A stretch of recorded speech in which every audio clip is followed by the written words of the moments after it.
Do you believe the Bible?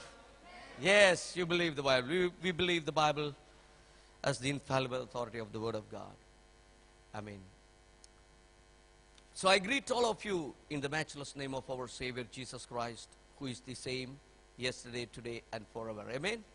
Amen. Our God is so great and He is doing mighty things. I believe God is going to break the yoke of the enemy. He will break every fetters of the enemy.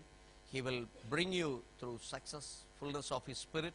He will make you to walk in the Spirit. Those who are not trained in that, He will train you up. He will give you His desire to walk with Him.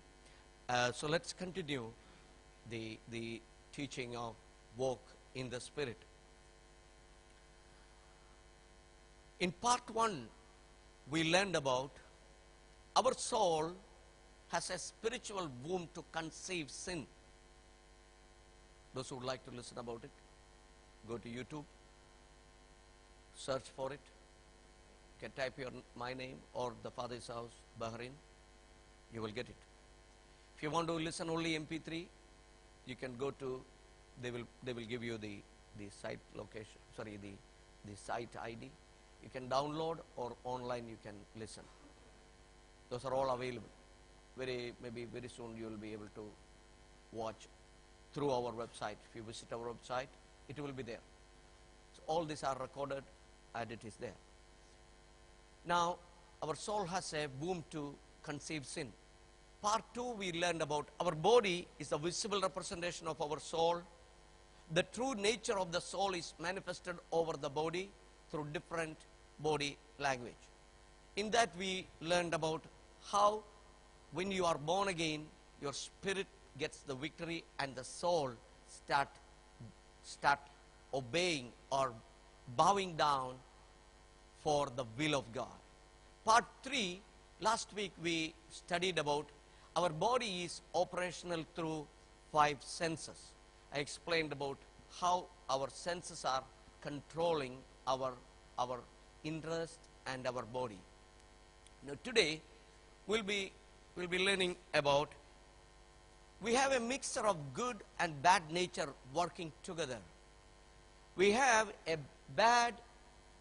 mixture of good and bad nature works together within us.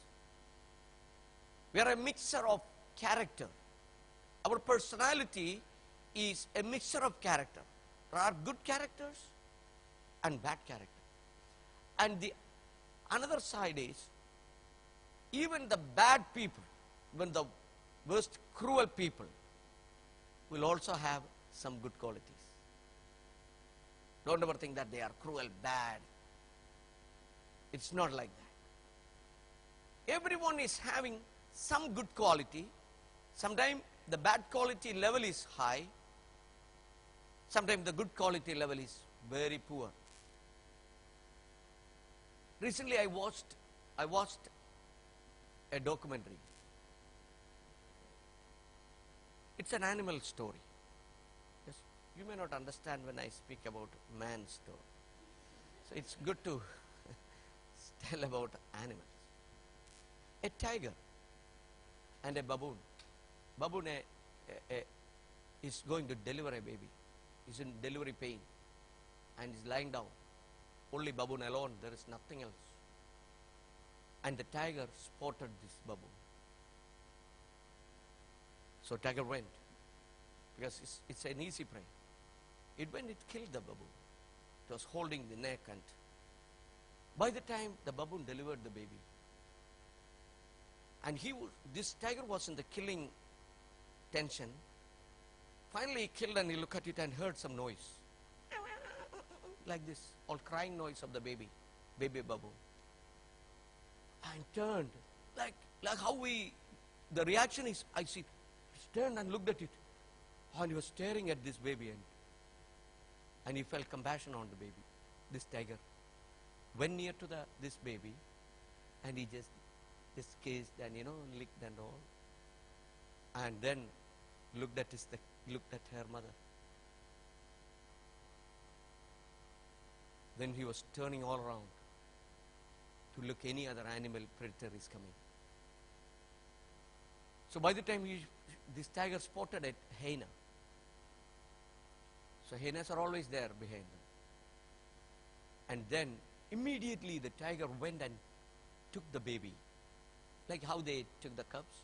Same way he took it inside, somewhere on the, maybe there is a cave inside. He put there so that the hyena will not kill the baby. The tiger was not at all interested in the kill, but he was interested in saving this baby. He went, he hit the baby there, and he came back, and he's watching where the hyena is. He's not going to eat that carcass anymore. He is only worried about the baby. Good character plus bad character is there, even in animal. I've seen many things live like this. Good character plus bad character is in animals. You think about how much good you are. When we are bad, we are bad. But when we are good, we are good. So how much good we can bring in. See, these are all inborn nature. These are all inborn nature which is in our life. You can propel it through the Spirit of God so that your goodness will add more flavor in your life. No need to just pray and ask the Lord, Lord, give me that kind of a spirit, that kind of a desire. It is there in you. It's our choice to activate that more with the power of the Holy Spirit. It's our decision, it's our choice to have obedience, acceptance, and receiving what God wants to have in our life. Now, Romans chapter 7 verses 14 to 25 I would like to just read. For we know, Romans chapter 7 verses 14 to 25, for we know that the law is spiritual, but I am carnal, sold under sin. This was the mistake which was happened in the Garden of Eden by our early father and mother, the great grandfather and grandmother. They sold you and me, the whole world, under sin. And the Bible says, I am carnal. Say, I am carnal. Ask your neighbor, are you carnal? What answer you got? Just ask your neighbor, are you carnal? Only one person ask at a time. Now you decide who will ask. That depends upon your carnality. Yeah? Just ask. Are you carnal? Are you carnal? You don't know no answer. But the Bible says you are carnal. That's the nature of us. Because we were sold under sin, so we have got an extra nature. By the selling, we got it as carnal people. Our carnal nature is within us. Don't just think that you got born again, you are going into a full gospel church, or you accepted Christ and now you removed your mouche, and you are putting a white cloth and then a suit, and then you are always carrying the Bible. It doesn't mean anything. Nothing. You are carnal. But why we need to be born again, it is to bring this carnal nature under control and under the subjection of the will of God. You need to understand one thing. It is not for something else. Bible says we are carnal, sold under sin, but for that which I do, I know not. We do certain things which we do not know about. Accidental things happens in our life. It happens. And once it has happened, then we'll say, oh my God, why I did this? We are provoked to do sometime, and we do that. After we do the same thing, then we think about why I did. For what I desire, that I do not do. The good thing, suppose if you desire to do some good things also, someday you don't want to do, and sometimes you are not able to do it. But the bad things, you are able to do immediately. Instantly, we can do bad things. But what I hate, that I do. The Bible says exactly the nature of people is what you don't want to do, you are going to do, or you will be doing. But the things what you are supposed to do, you will not do it. If then, verse 16, if then I do that which I do not desire, I consent to the law that it is good. But now it is no more I that do it, but sin that dwells in me. Apostle Paul says that it's because of the effect of sin in our life, because of the effect of the first selling which happened in Garden of Eden. They sold us. So the effect is still continuing in our life, and the things what we want to do, if it is good, sometimes we will not do it. The bad things we are prompted to do, and we are very happy to do everything when it is more of bad nature. Now, for I know that in me, that is in my flesh, dwells no good thing. For to will is present with me, but how to perform that which is good, I do not find. To do good is always with me. I want to do good.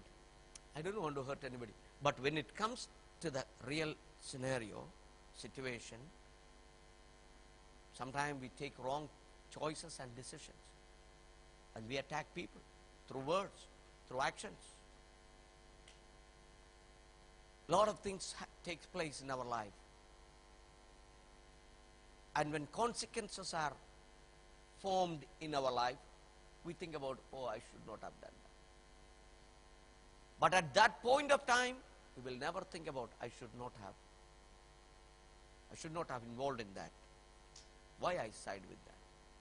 Oh, I should not have said yes. Should have said no. I should not have been in that place at all. I was thinking not to go, but somehow I was pushed in or dragged in. That's the problem, the desire. Now, verse 21. Verse 19. For I do not do the good that I desire, but the evil which I do not will, that I do. But if I do what I do not desire, it is no more I working it out, but sin dwelling in me. Verse 21. I find then a law when I will do when I will to do the right, evil is present with me. A person who really examines their life can only understand or find the real nature and the body of sin in their life. When we go back to in the book of Galatians, there it is one thing, the body of sin. We must crucify the body of sin. That's what we are studying about. Amen? The body of sin, if you want to really understand, meaning the carnality of ourselves. The Bible says that in your flesh there is no good thing. It's always bad things. So the nature of our personal life is more of sinful attitude. And I find then a law when I will to do the right, evil is present with me. For I delight in the law of God according to the inward man. For I delight in the law of God according to the inward man. Now, the importance of fasting for a person is this. You will understand how much carnal you are, how much desire is there in your flesh for the worldly things and things of the world, and how much fruit you are producing in your flesh. You will be able to understand when you really examine. But in the other side, if you silently listen to your inward spirit, you will know from the other side there is a feeble voice coming out telling that, I want to seek God. I really want to know God. I want to go more close to God. But you may not be able to listen to that voice when your carnal nature is to the highest level. You will equate everything as same. When the truth is taught,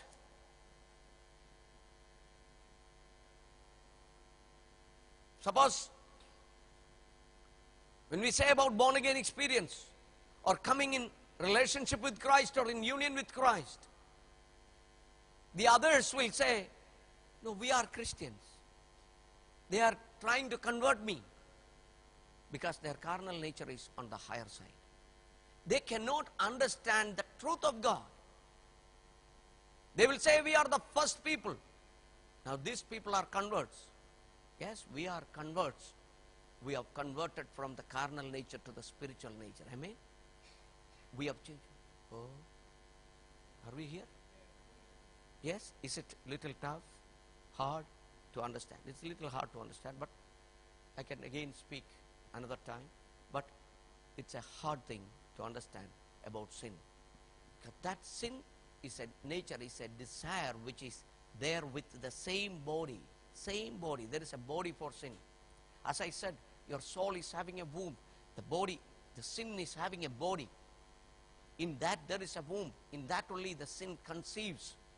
So the whole desire for the world and worldly passions, the whole desire to disobey the commands of God, but whereas in your inward man there is a desire.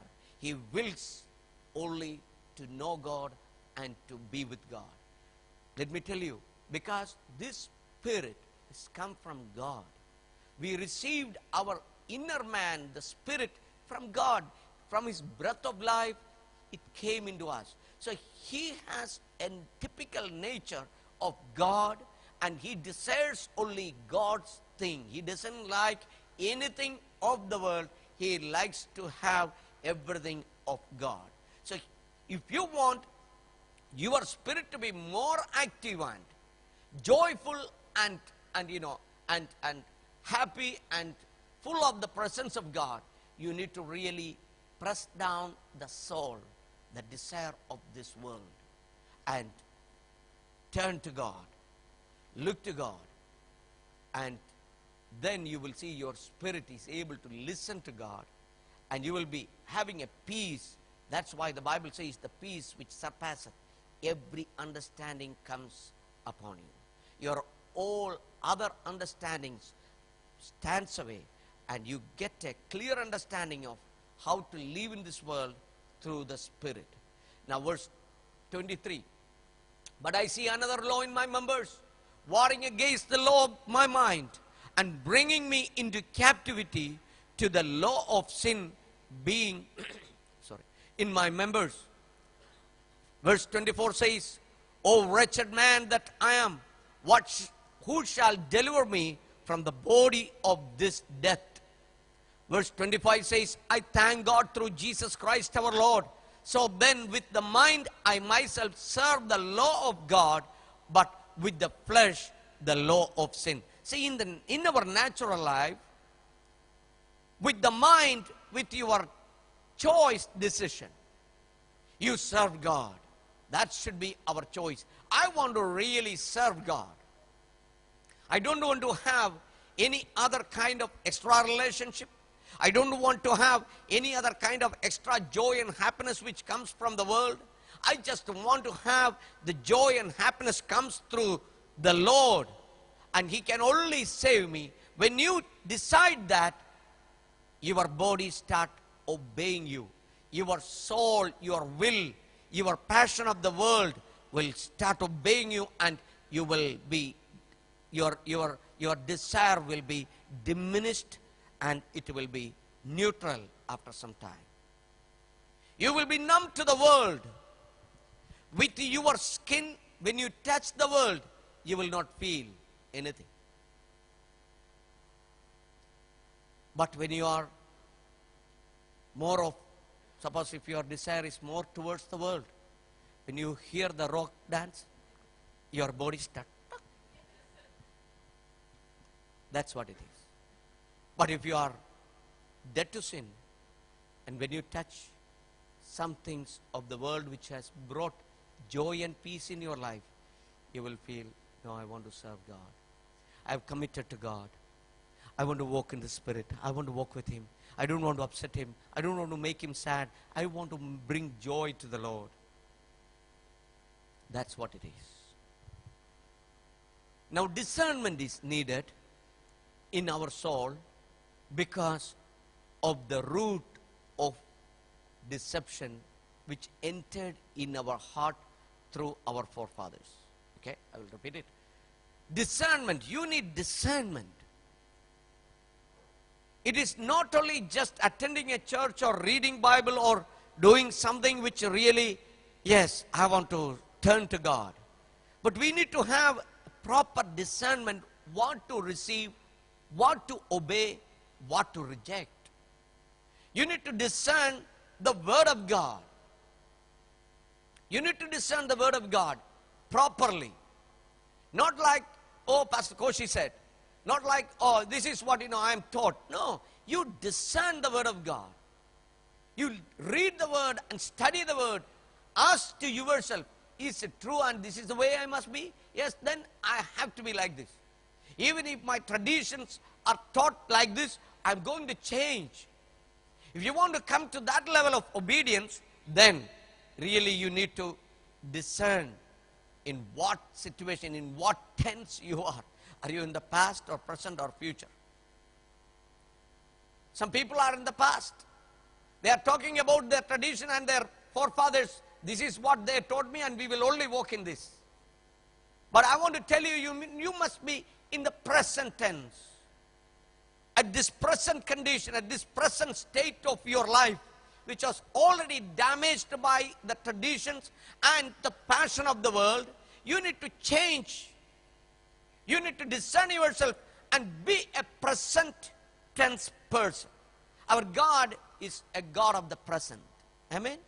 He is not the God of the future. Yes, He is God of future, but when it comes to our spiritual life, He is the God of the present. He speaks from present to the future. He takes things from the past, brings to us, and then He takes us to the future. We need to be a person who is able to understand and accept it. Now, the deception which has come through our forefathers.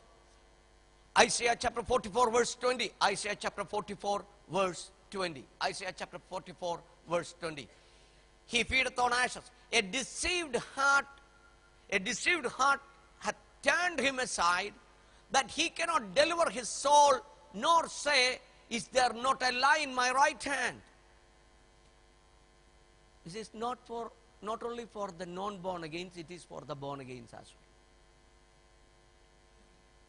The problem in the New Testament church is, when you are born again and taken water baptism, and after you are filled with the Spirit and you start speaking in tongues or using some gifts or maybe attending church regularly, you are in the ministry, you are everywhere, everything is fine. So we will just think about, oh, I am all right, there is no problem.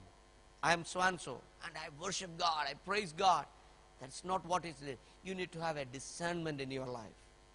Because what the Word of God says, a deceived heart hath turned him aside, that he cannot deliver his soul. See, our soul, though we have all kinds of control within ourselves, but most of the time our soul goes out of our control. Amen? Though you say that, no, I can control. I have a will. I am a very strong-willed person. But within no time, you are out of control. The things what you are not supposed to say, you will say. Things which you are not supposed to do, you will do. And your decisions are just like this. Sometimes when we decide on the spot, everything on the spot. Whatever comes on our way, we just decide. And sometimes the end result is consequences are devastating. Sometimes it is.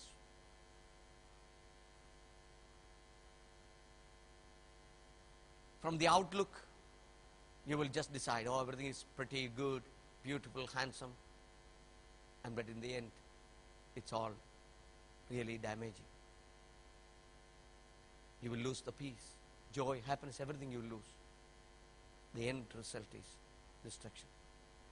Why? Because our soul, you cannot save the soul. You cannot control the soul. Soul has such kind of a power. It has such kind of a power which is, it cannot be controlled by anybody. When it is out of control, it goes on its way. That's very, very dangerous. So that's why very often, born again Christians, you must pray more for your spiritual growth and fast and seek God so that the soul comes under our control. If you are a person who is really rebellious in nature, disobedient, and you oppose many things and you don't like many things, I will encourage you to fast and seek God. Pray that your soul will come down and it will be under control so that you will be able to go and get along with God. So here, he cannot save the soul, he cannot deliver his soul, nor say, why sometimes we are not able to understand there is fault within us. You teach them, you speak to them, you explain everything, they may not understand. Is there sin in your life? We'll say that, no, I'm not a sinner. I'm not a sinner. I am born again. Born agains are not sinners. Understand one thing, born agains are not sinners because you are covered by the blood of Jesus Christ. But we come under the category of carnal people. Sin is there.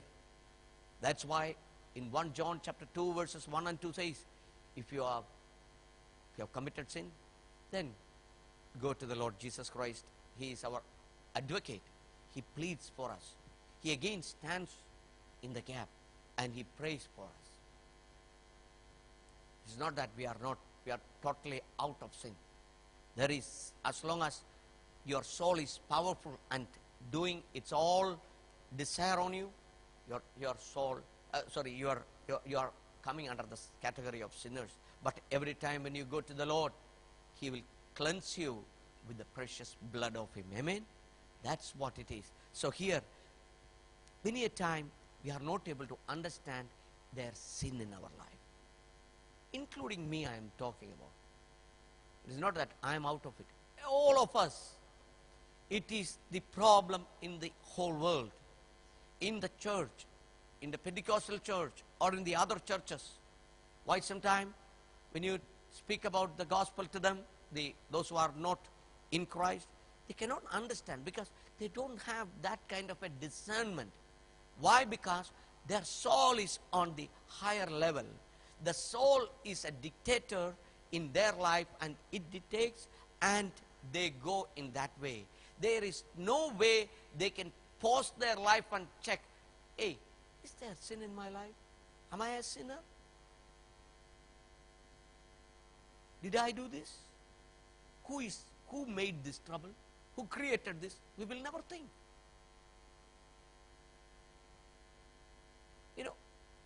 We will not even think on the slightest possible area where we can accept that I am the root cause of it. We will not. We will always point someone else. We'll point others. Why? Because your soul is on the higher level.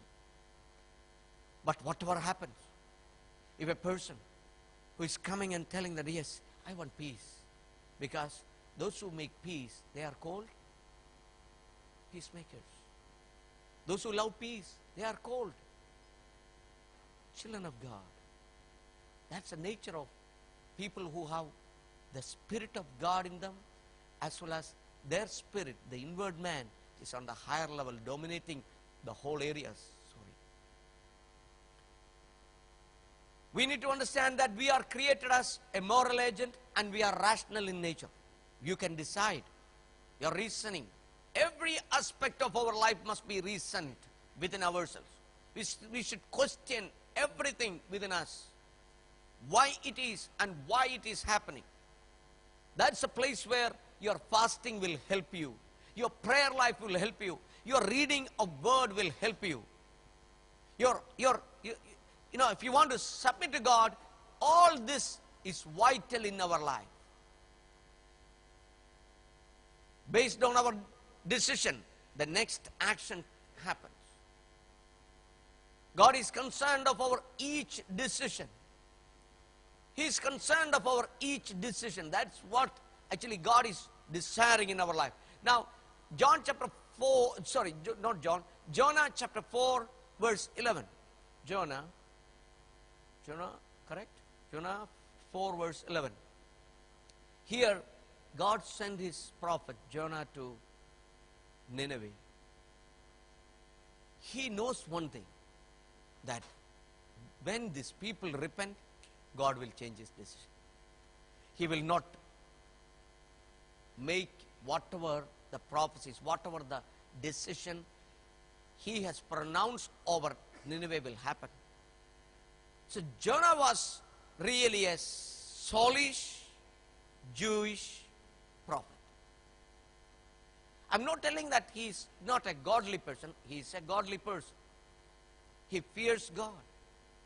But he hears from God. In the other side, his soul is on the higher level. You think about it. His soul is more of, I know, if God speaks to them and they will change, and my word, because I prophesy, and these people will really laugh at me. See, you prophesied, it did not happen. It happened exactly in the other side. So, who are you? So Jonah was thinking that sense. So he said, I will not go. But I know if I go, they will change. So I will not do it. So he went in the other side. But God took him back. You know the story, correct? Yes. Otherwise, this is written in the Bible, the book of Jonah. You read it.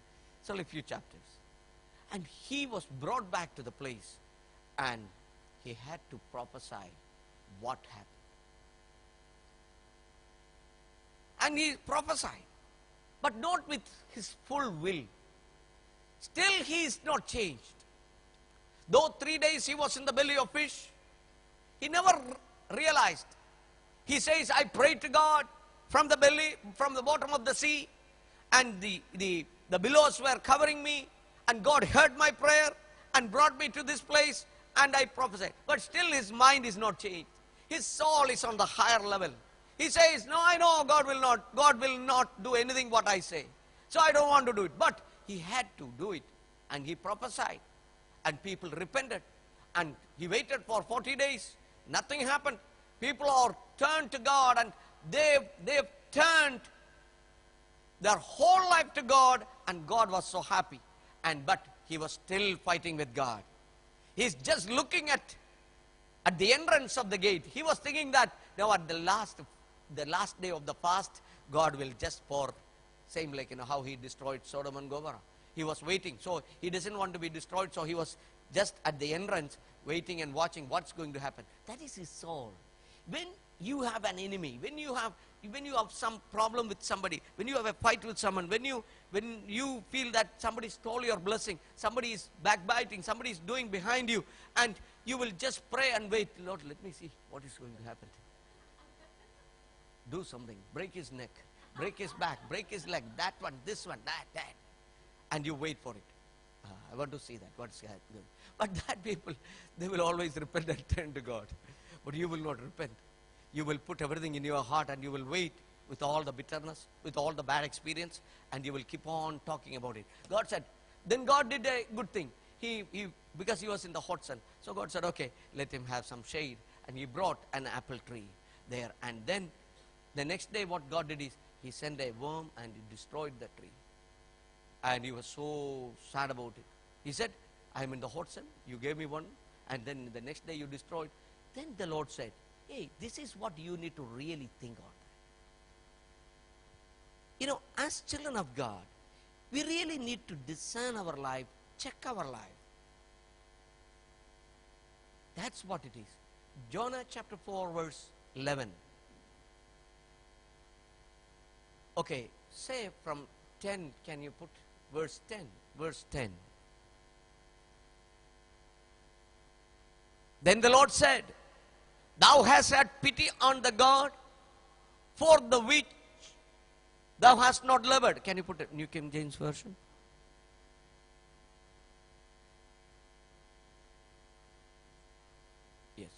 But the Lord said, you have had pity on the plant for which you have not labored, nor made it grow, which came up in a night and perished in a night.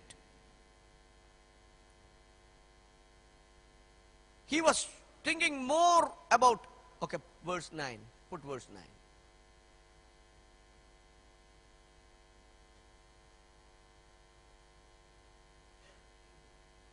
Okay, previous verse, because I did not record there.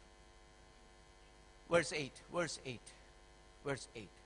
And it happened when the sun arose that God prepared a vehement east wind, and the sun beat on Jonah's head, so that he grew faint. Then he wished death for himself and said, it is better for me to die than to live. Verse 9. Then God said to Jonah, is it right for you to be angry about the plant? And he said, it is right for me to be angry even to death. He is talking back. He's telling, who are you to question me? This is my life. I decide. I decide what I am going to be. When you say next time, I am what I am, and I am what the Bible says, that what I am. Correct? This is what this is the meaning of our believers' declaration. We said that I believe the words in the third God breath, and I believe, all this declaration is there.